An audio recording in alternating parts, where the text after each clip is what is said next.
புதுவை விழா நேயர்களுக்கு என் அன்பான வணக்கம். நான் உங்கள் கலாவீசும் புதுச்சேரியிலிருந்து. மறுபடியும் ஒரு சீரியல் பற்றி தான் பேசலாம் அப்படின்னு நான் நினைக்கிறேன்.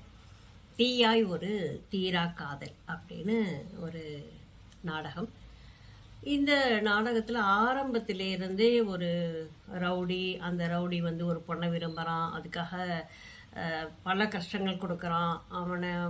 அவளை ரொம்ப டார்ச்சர் பண்ணி இவன் உண்மையிலேயே விரும்புகிறான்.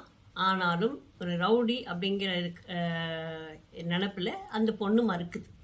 ஆனால் மறுக்க முடியாமல் அவளுக்கு ஏகப்பட்ட டார்ச்சர் கொடுத்து வீட்டில் போய் அப்பாவை மிரட்டி அப்படி இப்படி செய்து ஏதோ கல்யாணம் ஆகிடுது. இடையில அந்த பொண்ணை இவனுடைய பேரை சொல்லி அவனோட ஃப்ரெண்டு இவளை கடத்தலாம். இப்படி நிறைய அதில் சிக்கல்கள் நிறைய காட்டுறாங்க. ஒரு ரவுடி ஒரு பெண்ணை, ஒரு குடும்பத்து பெண்ணை ஏகப்பட்ட டார்ச்சர் பண்ணி கல்யாணம் பண்ணிக்க முடியும் அப்படின்னு ஒரு சீரியலில் காட்டுறாங்க. அப்போது பார்க்குற பல பேருடைய எண்ணம் எப்படி இருக்கும்? சரி, இதை மாதிரிலாம் செஞ்சாக்கா நமக்கு கல்யாணம் பண்ணி கொடுத்துருவாங்க போல இருக்கு அப்படின்ற ஒரு எண்ணத்தை அதில் உருவாக்கும். இது இப்படியே போய்கிட்டு இருக்கு. அதுக்கப்புறம் இதை பார்த்துட்டு முதல்ல கடத்தினா இல்லையா அந்த ரவுடி இவளோட தங்கச்சியை கல்யாணம் பண்ணிக்கணும்னு நினைக்கலாம். இது நான் இப்போ சொன்னது தான்.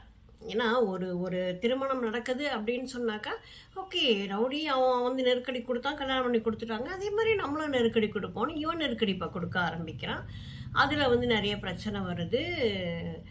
பொண்ணோட அப்பா அந்த பையனை மலையிலேருந்து தள்ளி விட்டு கொலை பண்ணிடுறாரு அப்படிங்கிற ஒரு நிலைமைக்கு வருது. இப்போது சம்மந்தி வீடு, சம்மந்தி கொலை பண்ணிட்டாரு அப்படின்னு சொல்கிறாங்க. போலீஸே நம்ப மாட்டேங்குது. ஐயா, நீங்கள் போய் கொலை பண்ணீங்க நீங்கள் சொன்னால் கூட எங்களால் நம்ப முடியாது. ஏன்னா அவ்வளோ ஒரு நல்ல மனிதர், அவர் ஒரு ஆசிரியர். அப்படிங்கும்போது அவருக்கான ஒரு மரியாதை இந்த ஊரில் இருக்குது. ஆனால் சம்மந்திக்கு ஒரு சாமியார் ஒருத்தர் இருக்கிறாரு. அந்த சாமியார் என்ன செய்கிறாரு, நீ சம்மந்தியை காப்பாற்றாத, அவனுடைய அரசியல் வாழ்க்கை வீணா போவோம் அப்படின்றாரு. சரி, அதோட இவர் காப்பாற்றாமல் இவர் விலகி நிற்கலாம். ஆனால் வெளியிலே வரக்கூடாது சம்மந்தி அப்படின்னு சொல்லிட்டு இவர் ஏகப்பட்ட டார்ச்சர் கொடுக்குறாரு, ப்ரெஷர் கொடுக்குறாரு, வக்கீலை நியமிக்க விட மாட்டேங்கிறாரு, எல்லா வக்கீலையும் கூப்பிட்டு மிரட்டுறாரு. இது நியாயம் அப்படின்னு ஒன்றுமே புரியல. ஏன்னா அவர் கொலை செய்ய மாட்டாருன்னு எல்லாருமே ஊரே நம்புது. சரி, உனக்கு ஏதோ ஒரு சாமியார், என்ன சாமியாரெல்லாம் இந்த மாதிரி கொண்டாந்து வச்சுக்கிட்டு ஊரில் அட்டகாசம் பண்ணிக்கிட்டு இருக்கிறாங்கன்னு எனக்கு ஒன்றுமே புரியல. சாமியார் என்ன செய்யணும்? நல்லது சொல்லணும், நல்லது செய்யணும். அப்படியே கெடுதலான விஷயங்கள் இருந்தால் கூட அதை மறைச்சி இப்படி செய்யப்பா, அப்படி செய்யப்பா, இந்த கோயிலுக்கு போய் பூஜை செய்ய, உன்னோட விஷயங்கள் சரியாகும், இப்படி தான் இதை தான் சொல்லணும் சாமியார். சம்மந்தியை காப்பாற்றாதுங்கிறார். அதுக்கப்புறம் ஒரு பெரிய குண்டை தூக்கி போடுறாரு, உன் மருமோட கொன்னுடு அப்படிங்கிறார். இது என்னங்க இது நியாயம்? ஐயோயோ, கொடுமையே கொடுமை. அதுக்காக அந்த அம்மா கேஸ் சிலிண்டரை கட்டி விட்டு கேஸ் போகுது வெளியில், டீ போட சொல்லி இந்த பொண்ணை ப்ரெஷர் கொடுத்து உள்ளே அனுப்புகிறாங்க. ஸோ அதை மக என்ன செய்கிறா, திடீர்னு உள்ளே பார்த்து அவள் கேஸ் கசியுது அப்படிங்கிறத கண்டுபிடிச்சிடுறா. இதையெல்லாம் பார்க்கும்போது நமக்கு உண்மையிலே ரொம்ப கடினமாக இருக்குங்க. என்ன நினச்சிக்கிட்டு இந்த சீரியலில் இயக்குறாங்கன்னு எனக்கு புரியல.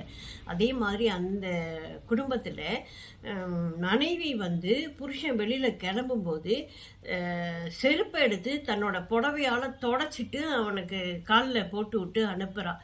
இதையெல்லாம் எந்த காலத்துலேருந்து எப்போ கொண்டு வரீங்க? இப்படி தான் செய்யணும்னு சொல்லிட்டு நீங்கள் சொல்கிறீங்களா, இல்லை உங்கள் வீட்டில் இப்படி தான் நடக்குதா? இயக்குனர்கள் எல்லாம் இவ்வளவு கேவலமாக ஏன் சீரியல் எடுத்து மக்கள்கிட்ட கொடுத்து மக்களை கெடுக்குறீங்க அப்படின்னு எனக்கு புரியலை. இப்போ பிள்ளைய கொண்டு போய் எங்கேயோ ஒளிய வச்சுட்டு மருமவளை அம்மா வீட்டுக்கு தட்டி விடுறாங்க, போய் கூப்பிட்டு வராங்க.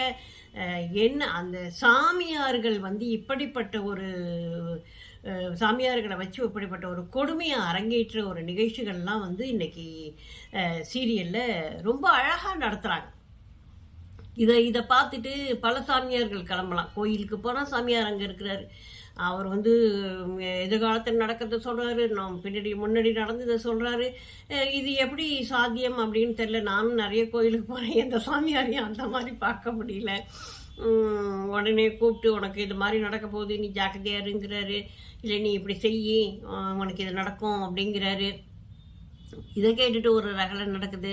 மருமகளை கொலை பண்ணு, உன் மருமகளை போட்டு தள்ளு, உன் மருமக தான் உன் வீட்டுக்கு எதிரி அப்படின்னு சொல்லிட்டு வேற கிளப்பி விடுறாங்க. ஏற்கனவே மாமியாரெலாம் மருமகளை போட்டு தள்ளுறதுக்கு ரெடியாக தான் இருக்கிறாங்க. இதில் சாமியார்கள் வேற வந்து இந்த மாதிரி ஒரு பிரச்சனையை கிளப்பிட்டு இருக்கிறாங்க. தயவு செஞ்சு இயக்குனர்கள் யோசிங்க. குடும்பத்தில் ஏதோ ஒரு மன ஆறுதலுக்காக பார்க்கக்கூடிய சீரியலில் நீங்கள் போட்டு குட்டையை குழப்பி ஏற்கனவே குடும்பங்கள் சிதறி சின்னாபின்னமாகி ஒற்றுமையாக இருந்த பல குடும்பங்கள் இன்றைக்கு கேள்விக்குறியாக தனித்தனி குடும்பங்களாக சிதறி போய் கிடக்குது. இந்தியாவுடைய பாரம்பரியமே கூட்டு குடும்பம் தான். அந்த கூட்டு குடும்பங்கள் இன்றைக்கி சிதறி போய் தனித்தனி குடும்பங்களாக இன்றைக்கு இருந்து கொண்டிருக்கின்றன. அந்த தனி குடும்பங்களையும் பிரித்து ஒரு வழிபடிடாதீங்க தயவு செஞ்சு, உங்களை வேண்டி கேட்டுக்கிறேன். கொஞ்சமாவது சமூகத்தை பற்றி ஒரு நல்ல சிந்தனைகளை உங்களுடைய சீரியல்கள் மூலமாக கொடுங்க. நன்றி, வணக்கம்.